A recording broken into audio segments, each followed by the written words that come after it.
Hello friends, welcome to my channel UP PCS with Chauhan. तो दोस्तों, मेरा नाम है कीरत चौहान। गाइज, यहाँ हम कर रहे हैं घटना चक्र की सीरीज, जिसमें आज हम जो है स्टार्ट करने वाले हैं सामान्य हिंदी पूर्वावलोकन। गाइज, ये जो है नया एडिशन है, हम उसकी बात करेंगे। आज हम करेंगे चैप्टर नंबर 1 का पार्ट 1। थोड़ा बड़ा है, एमसीक्यू है, हालांकि इसमें कुछ ज़्यादा नोट्स नहीं हैं, सिर्फ और सिर्फ एमसीक्यूज़ हैं, क्वेश्चन आंसर हैं। तो वो करेंगे, तो इसमें काफ़ी ज़्यादा क्वेश्चंस हैं। और गाइज, इसमें जो चैप्टर नंबर 1 है वो है हिंदी भाषा उत्पत्ति एवं विकास की हम यहाँ पे बात करेंगे। चलिए दोस्तों, सबसे पहले क्या करते हैं ना, हम इसका सिलेबस देख लेते हैं। तो गाइज, यहाँ पे है आपके पास सिलेबस, तो ये देख लेते हैं सबसे पहले हम सिलेबस कि क्या क्या हमको जो है इसमें देखना है, यानी कि पढ़ना है। तो सबसे पहला जो अभी हम स्टार्ट करने जा रहे हैं वो है हिंदी भाषा उत्पत्ति एवं विकास। फिर उसके आगे जो भी है आप एक बार पूरा का पूरा सिलेबस जो है आप देख सकते हैं दोस्तों, ठीक है, कि हमें कौन कौन से जो है चैप्टर्स जो है इसमें करने हैं। तो काफ़ी इंपॉर्टेंट बुक है दोस्तों, काफ़ी डिमांड में था कि आप इसकी जो है वीडियो बनाएं, तो गाइस मैं यहाँ पे इसकी वीडियो के संग आ गई हिंदी। चलिए, फिर अब हम क्या करते हैं ना, जो हमारा जो सबसे पहला चैप्टर है यानी कि हिंदी भाषा उत्पत्ति एवं विकास, उसको स्टार्ट करते हैं। देखिएगा इससे कितने ज़्यादा पेजेस हैं, तो ये कुछ पार्ट्स में आएगी, तब जाके ये ख़त्म होगी। चलिए फिर हम क्या करते हैं, फटाफट करते हैं स्टार्ट। तो गाइस, जो ये पहला पेज है उसकी हम यहाँ बात करते हैं। तो पहला पेज जो है, जो कि हमारा किससे है, हिंदी भाषा उत्पत्ति एवं विकास से। तो गाइस, यहाँ पे लिखा है सबसे पहले भाषा परिवार के बारे में। तो चलिए, तो इसमें क्या लिखा है, जो ऑस्ट्रिक परिवार की जो प्रमुख भाषा है वो कौन सी है। तो गाइस, इसमें सब एमसीक्यू है। फिलहाल जो चैप्टर 1 है उसमें तो एमसीक्यू ही है, बिकॉज इसमें नोट्स नहीं है। तो इसमें लिखा है ऑस्ट्रिक परिवार की जो भाषा है वो है कौन सी है, आपकी मुंडा। चलिए, थोड़ा सा अब इसकी व्याख्या देख लेते हैं। तो इसमें लिखा है कि जो मुंडा है वो एशियाई ऑस्ट्रिक परिवार की जो है प्रमुख भाषा है, ठीक है, मुंडा, ठीक है। तो इसमें लिखा है जिसे मध्य और पूर्वी भारत में लगभग 90 लाख लोग बोलचाल की भाषा के रूप में प्रयोग करते हैं। ध्यात है कि मुंडा झारखंड राज्य की एक प्रमुख क्या है, आदिवासी जनजाति है। तो ये कौन से राज्य की है गाइस, ये झारखंड राज्य की है। मतलब हालांकि ऐसा नहीं है कि सिर्फ जो मुंडा जनजाति है वो सिर्फ और सिर्फ झारखंड में भी, और भी स्टेट्स में है, तो प्रमुख तो झारखंड में है ही। फिर सेकंड आपका है, दिए गए विकल्पों में से द्रविड़ परिवार की भाषा कौन सी है।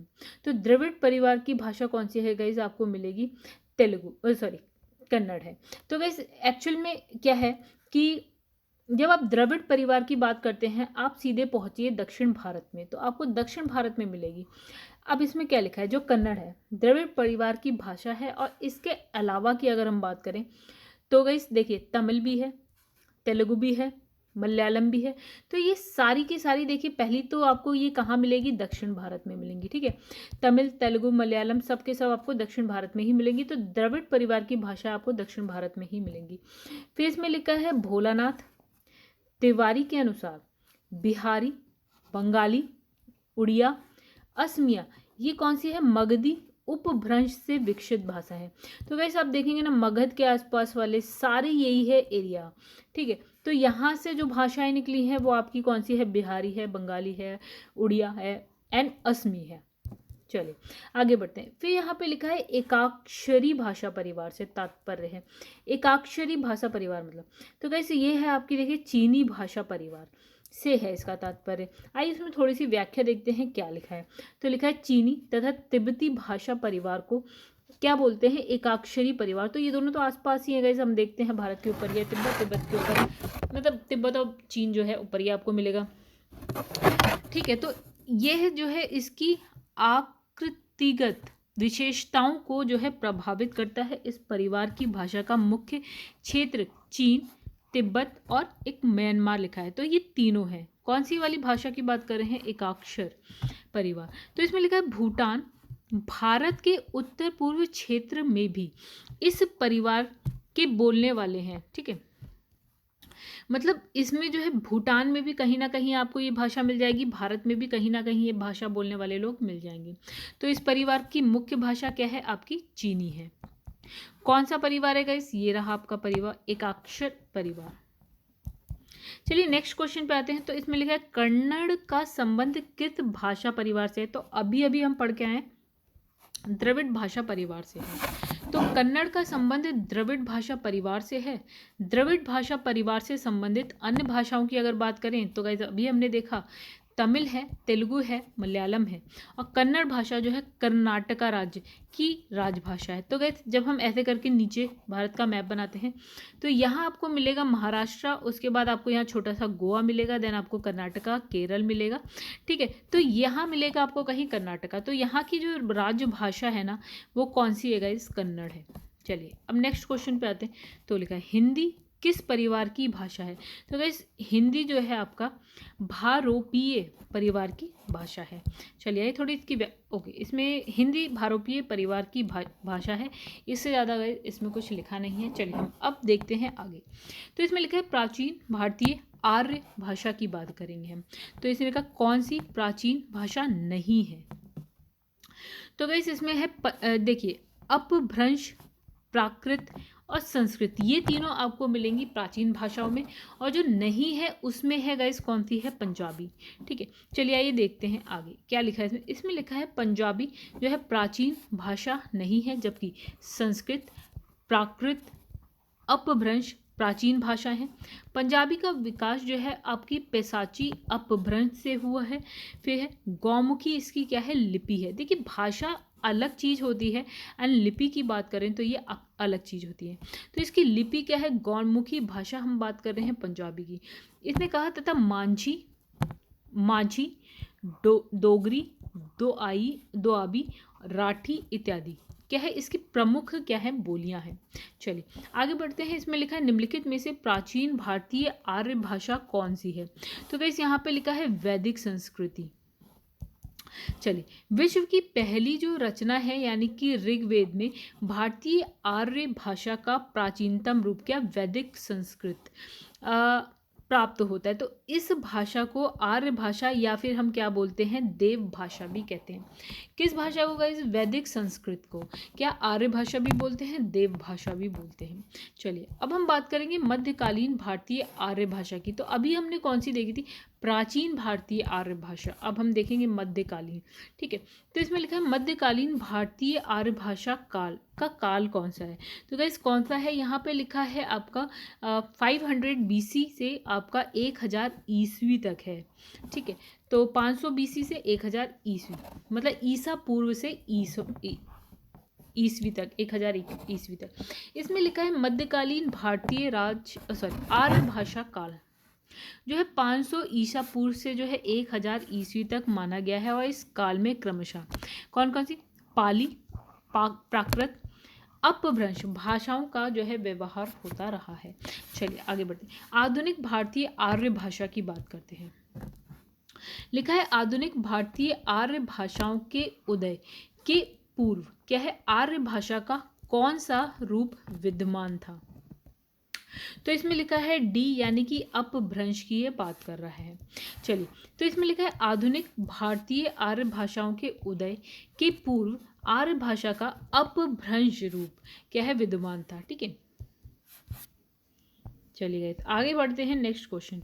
इसमें लिखा है आधुनिक भारतीय भाषा का विकास किससे हुआ है? तो आधुनिक भारतीय भाषा का विकास अपभ्रंश, अभी हम पीछे पढ़ के आए हैं, उसी से हुआ है। फिर लिखा है शौरसेनी। तो मैं हिंदी की मूल उत्पत्ति किससे मानी गई है? तो गाइस आइए इसकी पहले हम व्याख्या देख लेते हैं फिर समझते हैं। तो इसने कहा हिंदी जो है उपभ्रंश से मानी गई है, यानी कि हिंदी की उत्पत्ति कहाँ से मानी गई है? उपभ्रंश से मानी गई है। आइए ऑप्शन में देखते हैं क्या उपभ्रंश है। तो गाइस यहाँ ऑप्शन में उपभ्रंश नहीं लिखा, इसलिए यहाँ पे आंसर में स्टार लगा हुआ है, ठीक है। तो हिंदी जो है उपभ्रंश से मानी गई है, और जिसमें क्या है शौरसेनी, मगधी, अर्ध मगधी अपभ्रंश से क्रमशः पश्चिमी हिंदी, बिहारी हिंदी, पूर्वी हिंदी की भाषाओं का विकास हुआ है आदि। यदि प्रश्न में खड़ी बोली हिंदी की उत्पत्ति पूछा गया होता तो उत्तर क्या होता आपका? शौरसेनी अपभ्रंश माना जाता। राइट।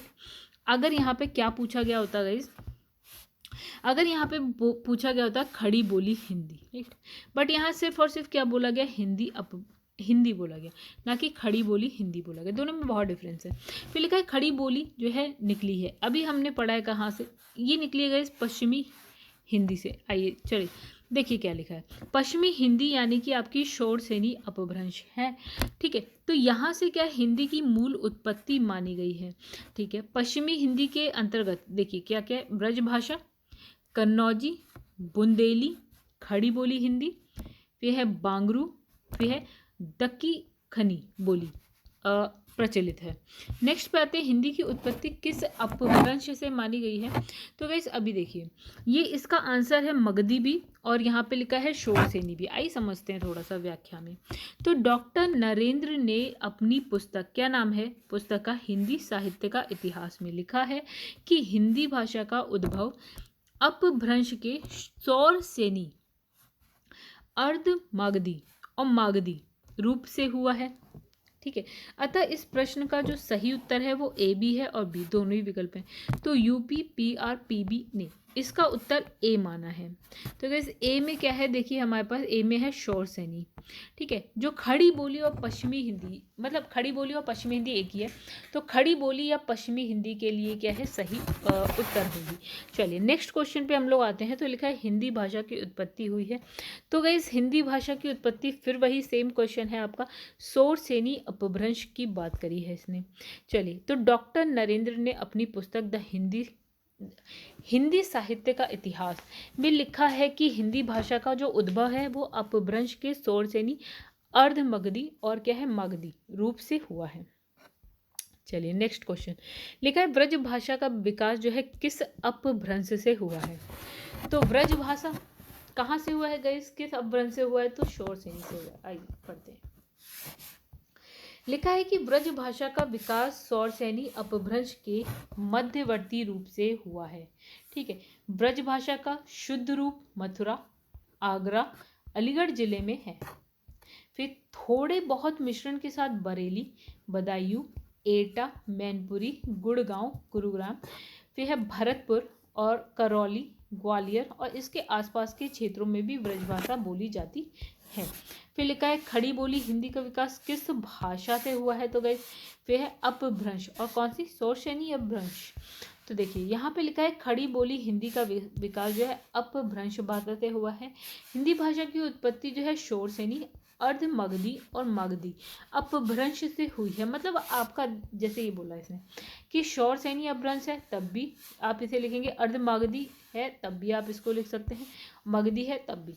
अतः खड़ी बोली पश्चिमी हिंदी, ये दोनों एक ही, का विकास जो है शोरसेनी अपभ्रंश से क्या है हुआ है। तो दो चीज, एक यहाँ बोला है खड़ी बोली का, किससे, शोरसेनी, हिंदी का गाइस 1 2 3 तीनों पे आ जाएगा। फिर इसमें लिखा है हिंदी खड़ी बोली किस अपभ्रंश से विकसित है। तो अब यहाँ पे लिखा है खड़ी बोली, तो एक खड़ी बोली है शोरसेनी से। देखिए हिंदी खड़ी बोली शोरसेनी अपभ्रंश से विकसित हुई है, और इसका नामकरण क्या है, लल्लू लाल ने 1803 में प्रेम सागर की भूमिका में किया है। और खड़ी बोली को कौरवी बोली भी कहते हैं, क्या बोलते हैं, कौरवी बोली, और ये पश्चिमी हिंदी की प्रमुख बोली है। चलिए अब हम नेक्स्ट इसमें पढ़ेंगे मागधी। तो बिहारी हिंदी का विकास किस प्राकृत या अपभ्रंश से हुआ है। तो इसमें है गाइस बिहारी हिंदी की बात करी है इसने, बिहारी हिंदी।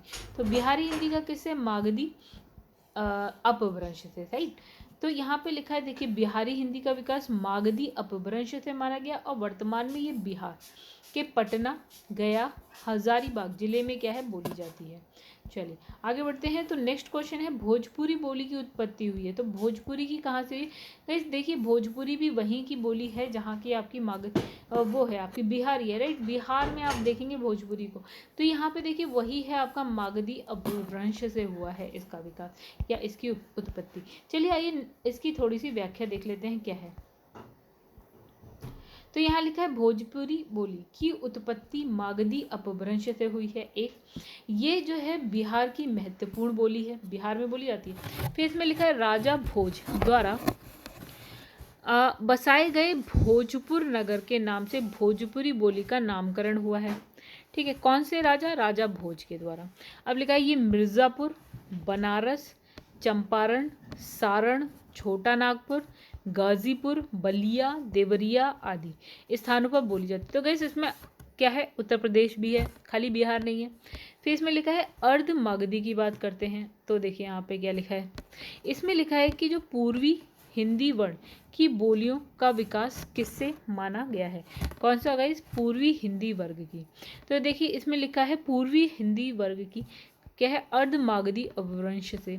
चलिए तो इसमें लिखा है पूर्वी हिंदी वर्ग की बोलियों का विकास अर्ध मागधी अपभ्रंश से हुआ है। जो है पूर्वी हिंदी की बोलियों में अवधी, बघेली और छत्तीसगढ़ी आती हैं। फिर नेक्स्ट आइए आगे बढ़ते हैं। तो क्वेश्चन नंबर 21 है आपका, पूर्वी हिंदी का विकास इनमें से किस अपभ्रंश में हुआ है। तो गाइस कहाँ, किस अपभ्रंश में, अभी हमने पढ़ा अर्ध मागधी में। देन अब बात करेंगे हम पश्चिमी हिंदी की। तो इसमें देखिए पश्चिमी हिंदी में अभी तो हम पढ़ के आए खड़ी बोली हिंदी, राइट। ब्रज भाषा भी इसमें आती है, हरियाणवी आती है, कन्नौजी आती है, बुंदेलखंडी आती है। ठीक है, तो इसमें देखते हैं तो हिंदी का मानक रूप किस भाषा से विकसित हुआ है। तो गाइस खड़ी बोली से, राइट। तो हिंदी का जो मानक रूप है वो खड़ी बोली से विकसित हुआ है, और खड़ी बोली पश्चिमी हिंदी में क्या होती है, शामिल है। और पश्चिमी हिंदी में शामिल अन्य भाषाएं कौन कौन सी हैं, ब्रज भाषा, कन्नौजी, बुंदेली, बांगरू एंड राजस्थानी। तो पश्चिमी हिंदी का विकास कहाँ से अभी हम पढ़ते हुए आ रहे हैं गाइस, सौरसैनी अपभ्रंश से हुआ है। चलिए अब इसमें लिखा है रांगड़ी बोली कहाँ बोली जाती है। तो गाइस रांगड़ी बोली जाती है हरियाणा में। ठीक है, तो रांगड़ी, बागड़ जो है इत्यादि हरियाणा राज्य में बोली जाती है। अब इसने यहाँ लिखा है कि सूरदास ने किस भाषा में जो है सूरसागर जो उनकी रचना थी उसकी रचना करी है। तो किस भाषा में करी है गाइस, उन्होंने करी है ब्रज भाषा में। तो सूरदास ने ब्रज भाषा में सूरसागर की रचना की है। फिर इसमें लिखा आचार्य रामचंद्र शुक्ल सूरसागर को ब्रज भाषा की पहली रचना मानते हैं। कौन मानता है गाइस सूरसागर को जो है पहली रचना जो कि ब्रज भाषा में थी, तो मानते हैं रामचंद्र शुक्ल का कहना है कि ये है। तो गाइस नेक्स्ट क्वेश्चन पे आते हैं हम लोग। तो दोस्तों क्वेश्चन नंबर 25 लिखा है सूरदास तथा नंददास की काव्य रचना की जो भाषा है वो कौन सी है। ठीक है, तो भाषा कौन सी है गाइस, यहाँ पे है ब्रज भाषा। अभी हमने देखा कौन सी भाषा है, ब्रज भाषा। तो सूरदास और कौन, नंददास की जो काव्य रचना है उनकी भाषा कौन सी है, ब्रज भाषा है। सूरदास की रचनाओं की अगर हम बात करें तो सूरसागर है, सूरसारावली है, साहित्य लहरी है। और नंददास की रचनाओं की बात करें तो रास पंचाध्यायी है, रूप मंजरी है, रस मंजरी है, भंवर गीता आदि। ठीक है, चलिए आगे बढ़ते हैं। फिर इसमें लिखा है मथुरा, आगरा, धौलपुर, फिर है ग्वालियर आदि क्षेत्र में निम्नलिखित में से कौन सी बोली बोली जाती है। तो कहाँ कहाँ गए, मथुरा, आगरा, धौलपुर, ग्वालियर में कौन सी बोली, तो ब्रज भाषा बोली जाती है। तो ब्रज भाषा आप मथुरा से ही मान लीजिए है। ठीक है, तो मथुरा, आगरा, धौलपुर, ग्वालियर में कौन सी बोली बोली जाती है, ब्रज भाषा बोली जाती है। सूरदास, रहीम, रसखान, केशव बिहारी आदि ब्रज भाषा के कौन है, प्रमुख कवि हैं। चलिए आगे बढ़ते हैं। लिखा है इसमें से कौन सी बोली मध्य प्रदेश की प्रमुख बोलियों में नहीं है। तो गाइस कौन सी नहीं है, देखिए ये जो है बांगर नहीं है, बाकी मालवी है, बुंदेली है, निमाड़ी है। ठीक है, बांगर नहीं है। चलिए, तो बांगर या फिर हम बांगरू जो है पश्चिमी हिंदी उपभाषा वर्ग की बोली के अंतर्गत आती है। फिर है बांगरू को हरियाणवी राइट भी कहते हैं, और ये जो है हरियाणा राज्य में की बोली है। ठीक है, वहाँ पे बोली जाती है। और शेष बोलियाँ जो हैं आपकी कहाँ, मध्य प्रदेश में बोली जाती हैं। अब है सूरसागर किस भाषा की रचना है। तो अभी गाइस हमने पढ़ा है तो ब्रज भाषा की रचना है। गाइस नेक्स्ट क्वेश्चन इसमें लिखा है ब्रज हिंदी की किस उपभाषा के अंतर्गत है। तो कौन सी उपभाषा है गाइस, अभी हमने देखा पश्चिमी हिंदी, राइट। चलिए आइए देखते हैं। पश्चिमी हिंदी में शामिल उपभाषाएं की बात करें तो आपकी ब्रज है, कन्नौजी है, बुंदेली है, आपकी खड़ी बोली, हरियाणवी, ये सारी की सारी आपकी पश्चिमी हिंदी में आती हैं।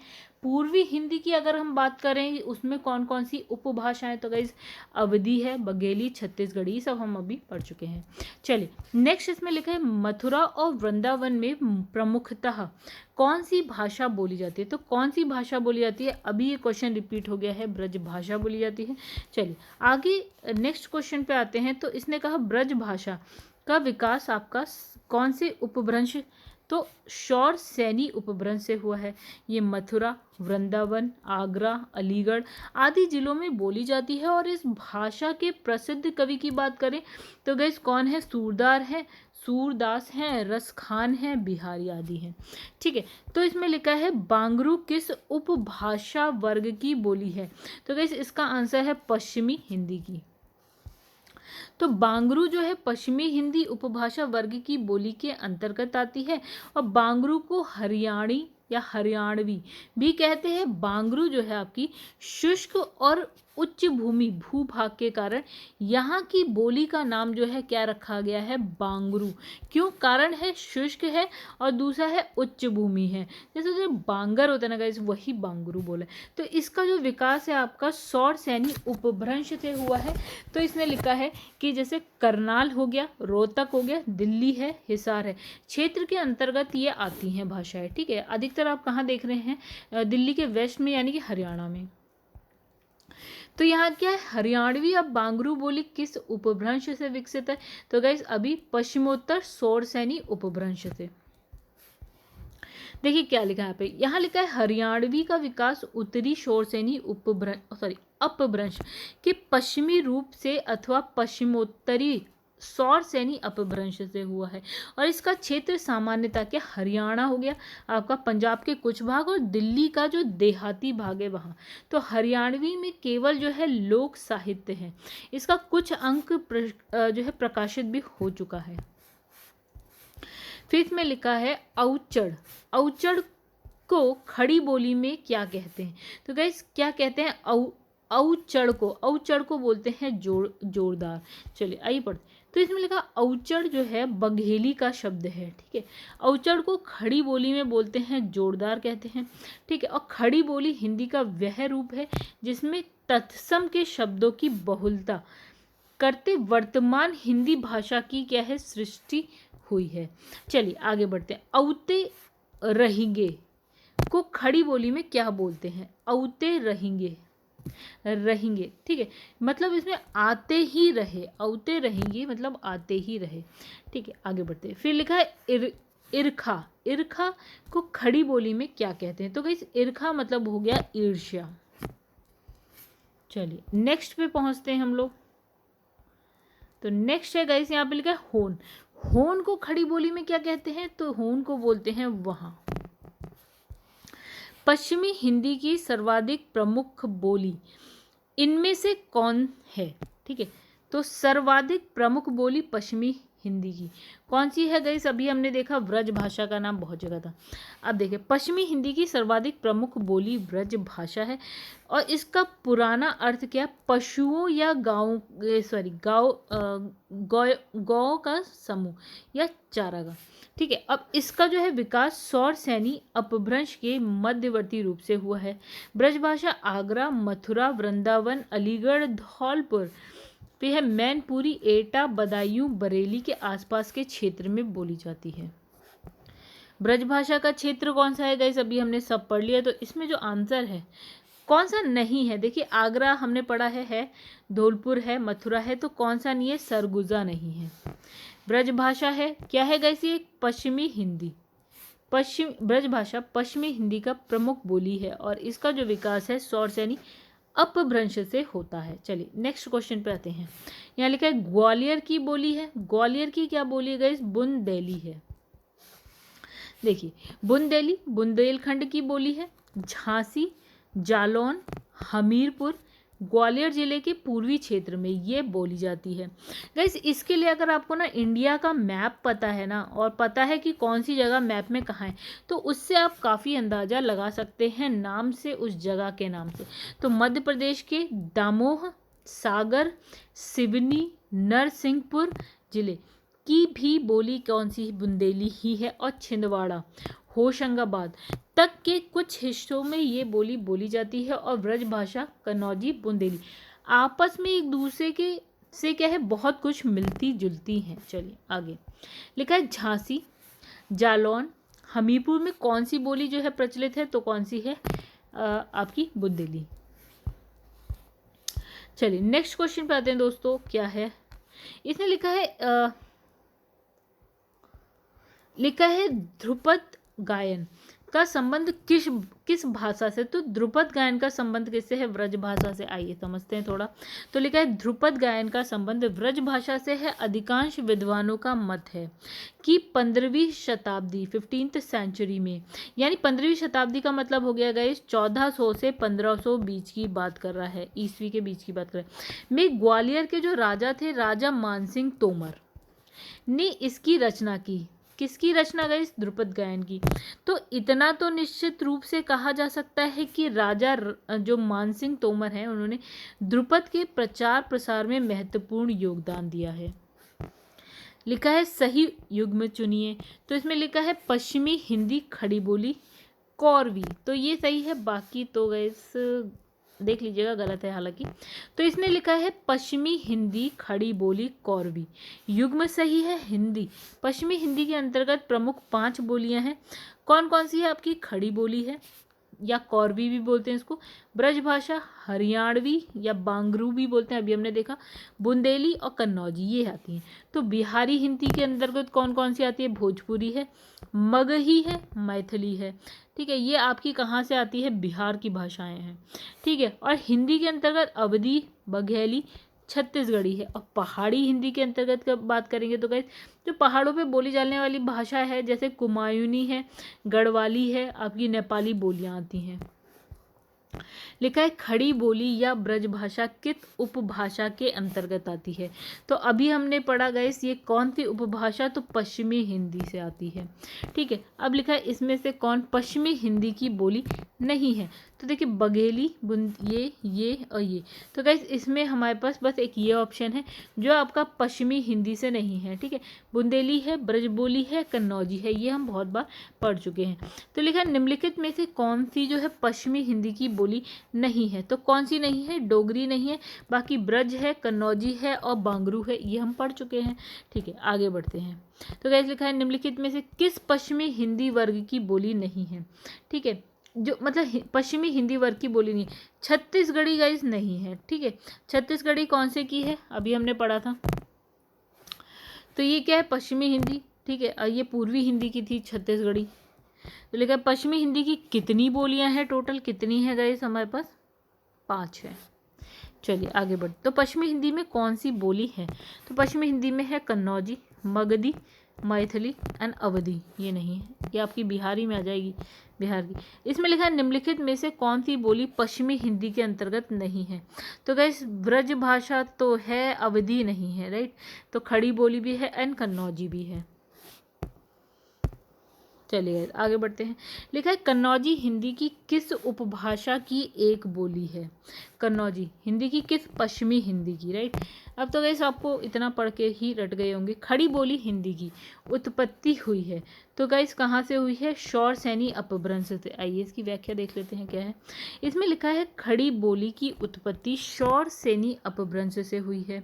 खड़ी बोली के कई जो है अन्य नाम है, जैसे हिंदुस्तानी है, ठीक है, कौरवी भी है और सर हिंदी भी है। ठीक है, तो ये हैं 3 नाम, याद रखिएगा।